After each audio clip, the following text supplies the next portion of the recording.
Well, the White House press briefing room is now a waiting room for a plane that's never going to take off.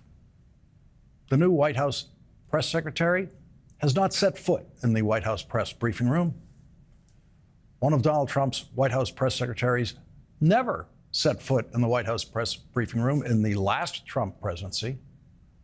That last Trump White House went over 300 days without a press briefing.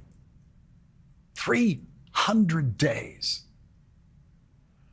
And then 4 years ago, this is what happened in the White House press briefing room on Inauguration Day.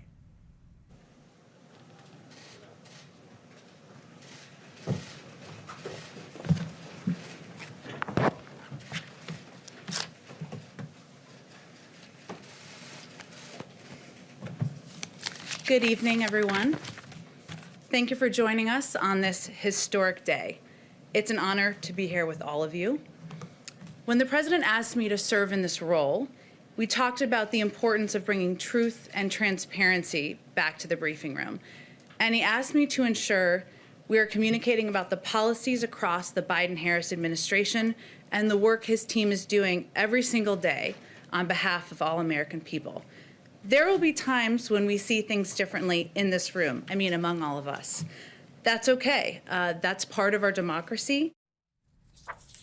The Trump White House doesn't think so. They don't think that's part of our democracy. They don't care about what Jen Psaki just called our democracy. Every day, Jen Psaki walked into that briefing room, every day, for 2 years, and took all of their questions and handled those questions masterfully, better than any White House press secretary of the television era. Then Karine Jean-Pierre took over the briefings every day for 2 years. The White House press corps became as openly hostile to Karine Jean-Pierre as they have ever been to a White House press secretary, including the famously beleaguered Ron Ziegler of the Nixon White House, who had the impossible press secretary job of trying to defend a criminal president.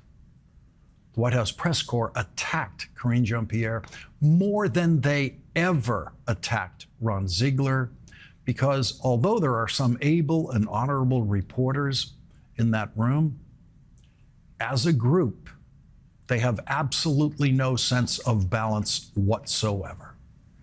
And as of tonight, there is no White House briefing even scheduled, none. And there is not a single complaint from the White House press corps. They could turn on their cameras and scream at the empty podium and televise that to show their outrage at not being allowed to ask a single question of the White House press secretary, but they would never dare do that in the Trump White House. We all know that life isn't fair, and Washington certainly isn't fair, and the White House press corps, for this first week at least, personifies just how unfair Washington can be. We should not pass from the Biden White House to the Trump White House without noting the grotesque double standard that the Washington press corps has applied to Joe Biden and Donald Trump, entirely to Donald Trump's benefit. It's not just Republican members of the House and Republican members of the Senate who know better, who have accommodated themselves to Donald Trump. We all know that Republicans in Congress who know better, who have accommodated themselves to Donald Trump, do that completely out of fear, the fear of losing their re-elections to a Trump-favored candidate. Bravery is not a typical characteristic of politicians, so there's no surprise in politicians, Republican politicians' fear of Donald Trump. And it doesn't take bravery for a reporter to scream at Karine Jean-Pierre in a White House press briefing. And it didn't take bravery for reporters to scream at Joe Biden in the Oval Office, as they did, or in the Roosevelt Room, as they did. But it would take bravery for them to scream at Donald Trump or at the White House press secretary working for Donald Trump if she ever shows up in that briefing room in, say, the next 300 days. Don't be surprised if you don't hear reporters screaming in the White House for at least another 4 years, because Washington is now operating under the Trump standard. And it is not just Republican politicians who are operating under the Trump standard. The day after Donald Trump legally forgave, through commutations or pardons, all of the people who attacked the Capitol on January 6th, including every single violent criminal who was convicted of physically beating and attacking police officers, even some Senate Republicans couldn't justify Donald Trump's decision. People who committed violent crimes on January 6th of 2021 should not be pardoned. And I think this is a terrible day for our Justice Department. It's wrong to assault anybody, but certainly to assault an officer. And I'm a big back to blue guy. I'm disappointed to see that, and I do hear the message that is sent to these great men and women that stood by us. Glad those words are on the screen because I couldn't hear Senator Murkowski. There was nothing wrong with your TV set. So here we are. It's the Trump standard. Most Republican senators, most Republicans, members of the House of Representatives, are desperately afraid of criticizing Donald Trump for pardoning people who beat police officers, who tried to kill police officers and said they wanted to kill Mike Pence. The Trump standard changes that for Republican members of Congress, except for those few voices that you just heard. The Department of Justice had to send victim notifications to the police officers who those Trump rioters assaulted and beat and threatened to murder and tried to murder. They actively tried to murder them. Those police officers got victim notifications, as is required by law, saying that the people who attacked them by name, telling them who they were, will be released and have been released back into the community without any court supervision whatsoever. Sergeant Aquilino Gonell received this message this morning, informing him of the release of Frederico Klein, a former Trump appointee to the State Department, actually, who received a nearly 6-year sentence for assaulting police officers and other crimes. Quote, advance notice of this release was not possible since this release was immediate and/or unexpected. Upon release, the inmate will reside in Annandale, Virginia, but is not subject to community supervision following release.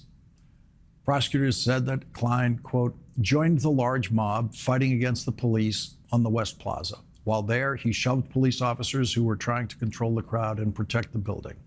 During that assault, Klein called out, "You can't stop this." He also called to rioters behind him for help in pushing against the police. Klein was convicted of 8 felonies, including 6 assaults, civil disorder, and obstruction of an official proceeding, and 4 misdemeanors.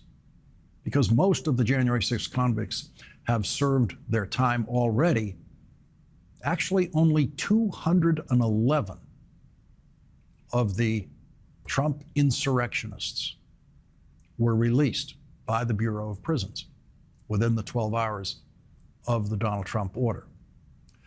They're now able to stand back and stand by, as Donald Trump might want them to do, ready to engage for Donald Trump in any way he might call upon them to do in the future.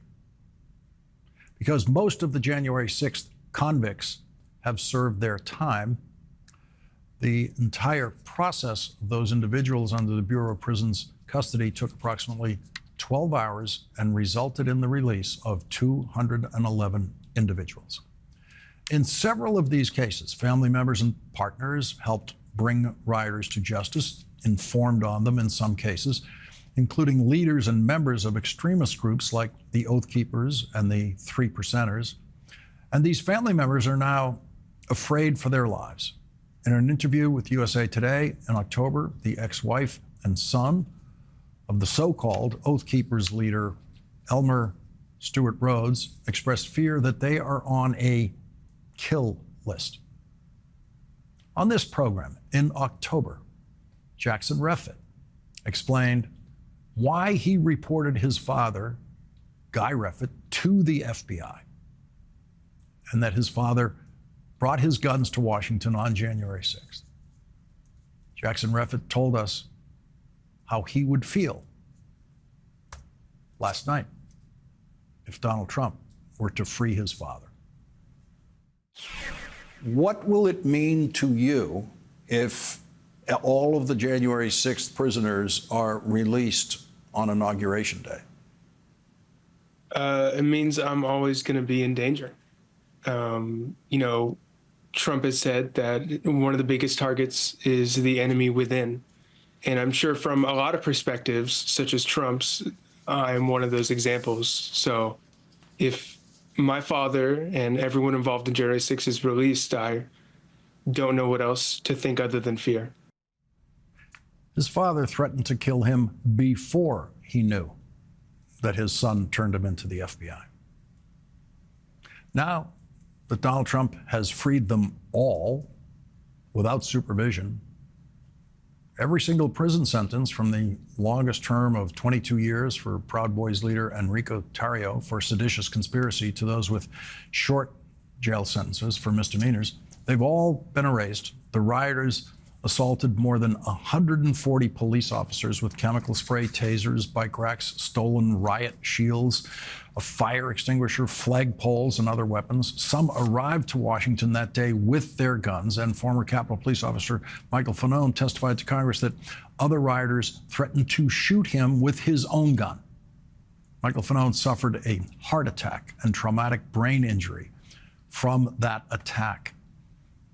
In the body cam footage of that assault, Officer Fanone can be heard desperately trying to stop them from killing him by telling them that he is a father.